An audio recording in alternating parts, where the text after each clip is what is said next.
The schedule is very tight and very hectic, but it is also part of our responsibility because you can imagine if we don't avail ourselves and come serve or respond to these questions, you wouldn't be in a position to go back to your institution and say, I've done my job.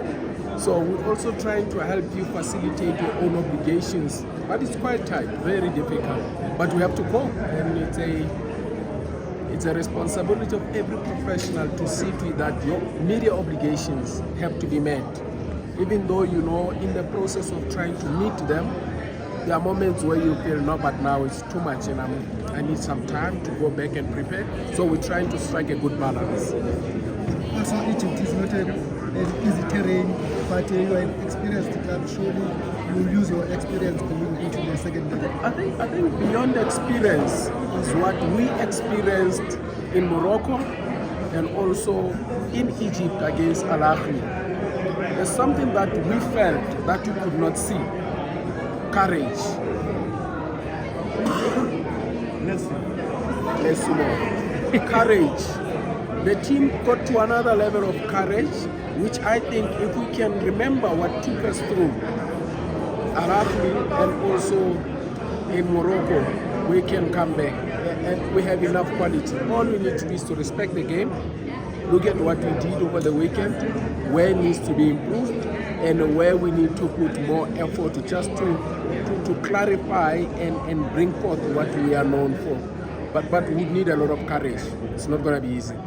Also, goals will be crucial. We'll probably need more than one goal to make sure that you lift it. Two-legged affairs are like that. It would have been nice. It would have been nice to leave South Africa 0-0 even. If you remember Al Ahly. If you don't concede, you know that because anyway, when they play at home, they are likely to say we need to win this match, which is why two-legged affairs, especially in CAF, they're quite tricky.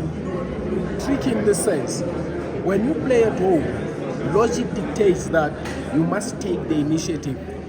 Your supporters expect you to attack because you're playing at home. Come on guys, you're playing at home, it has to show. But the opposite is true. Because when you keep a clean sheet at home, when you go away, when they apply the same mentality, they are open. And anybody who's open is easily scored. So you need to be very smart and be very strategic in terms of how you play these two-legged affairs. I'll cite an example of a match we played in the MTN8, Orlando Pirates. We went to Orlando, the match was 0-0. Then we went the second leg in Polokwane. Kemiti Rasmus scored just beginning of the match. Sundowns had to score 2 goals. And you know very well what happened there. So two-legged affairs are quite tricky, especially with the away goal rule. It's very important to play the match with the understanding that you are actually playing 2 matches. You don't have to be all over the place. You need to understand how to play these 2 matches. Will you be encouraged by the fact that when Pyramids played Pirates, they played an attacking brand of football that was actually counterproductive towards what they needed to do to win it over? You don't want to go look at them based on how they behaved when they were with Orlando Pirates because games are different, teams are different, and the mood differs. And we are Mamelodi Sundowns, we're different from any other team. So looking at how they approached us, it was quite clear.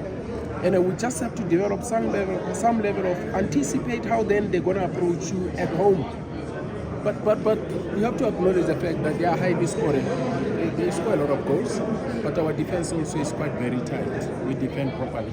The fact that coach, they don't have as many supporters as maybe possible impact to Al Ahly and the other teams that you played. How much of a side with that play? You don't want to send negative messages. You want to have your focus to the highest levels of threats so that there are no rooms for complacency.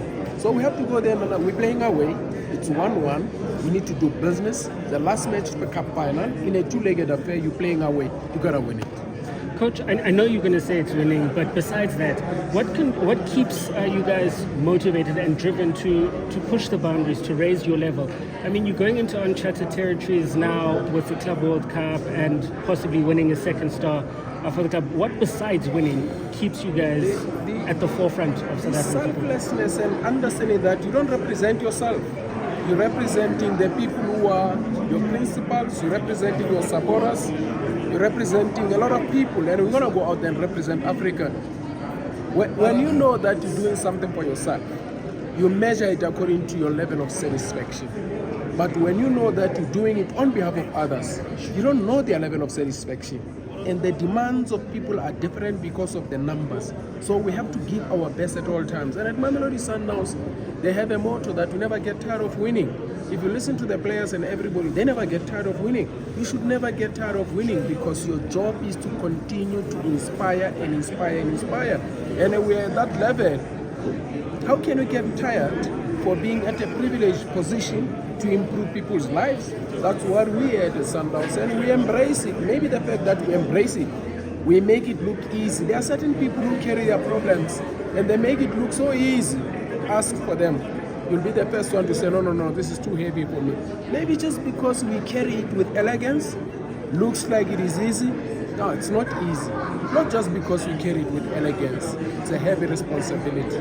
Coach, how do you manage to separate the focus? Because now they are looking at the Champions League final, but also they have the aspirations of the Club World Cup that is also coming in. Some have already experienced it, some haven't. But how do you manage to fortify the mental fortitude in the players? It's a mindset. We have gear very soon. And not only in terms of focus from one calendar to the other, the ability to focus even when people feel this is absolute nonsense. Instead of you being too depressed, you need to find the right levels. Or instead of you being too excited, you need to find the right levels.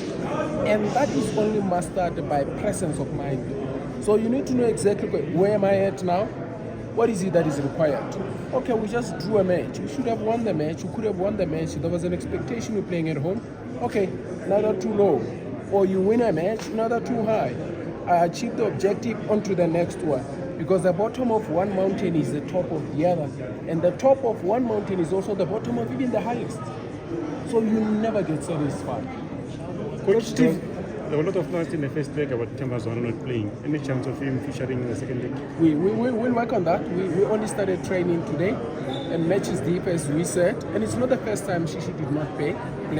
And we've been building, and not only in this era as well, even previously. Match is deep, and Champions League is a different kettle of animal. But we know the capacity is good, we know the experience is good. Hoping that he will come again, give us another flip like Al-Ahly, win the match last minute, and then all over the field. Speaking of pressure, how much pressure is Sundowns under to win this game? Pressure. When you look at what pressure is privilege to us. If you succumb to pressure because you embrace it as pressure, you won't perform. If you say to your kid, go get me a cup of tea, I made this example some time back, go get me a cup of tea, and then you put them under pressure that don't break that porcelain. I paid 500 rand for that cup, be guaranteed that cup is going down the floor, my friend, because of pressure. But when you face pressure, you have to look at it as a pleasure and a privilege to overcome, so that you test your own strength. Run your own race, be strong enough, and test your capacity against the toughest challenges. Then if you come through, then you say, okay, it's an upgrade. If not, and then it's okay, let me go back. It's another opportunity for me to come back. Coach Steve, you had near misses in this competition with the previous 10-girl team. Personally, giving full cycle of a coaching career, what does this trophy mean for you? Personally, Personal coach. I'm not a man of visible success. I'm never a man of visible success. I wish you could come to my house. I don't have big plugs that show that, okay, the medal of 2000 with the under 20s, then the medal of this black label, then a medal of this. No, I just put them aside. They stay in my study room. Because the biggest challenge with the glitz and glamour, it will deceive you and lie to you. And then you get to a level of arrogance where you think you have it. The best success, in my opinion, is the invisible one, where you know there's so many souls and so many people you've impacted. If you go to highly successful coaches, about Pep, about Mourinho and all that, they don't tell you about the trophy. And even if you go to the players, about Etu, when you go to Etu, Inter Milan with Mourinho, he will remember the Champions League here and there, but he will remember how Mourinho touched his heart. So the most important is what you win. I'm a big fan of winning people and winning human beings, improving people. Because the investment you make in a person, if you can win them, give them something that makes them a better person, they are going to win somebody. But if I win a trophy and put it there, in the MTN 8, how many matches do you play? And then you win the medal and a trophy. Does that really make you champion? Yes, you are a champion, but winning a person, to me, that's championship. If you win a person by what you do to them and how you affect them. So I'm trying to relate all this to you to say, not that they're insignificant, but they don't, it's like money. Money should not make you. You must make money. If you are made by money when it's no money, then you are not there. But if you have a philosophy that I'll make it, it doesn't make me. Even if you have it, it doesn't affect you. Coach, you mentioned something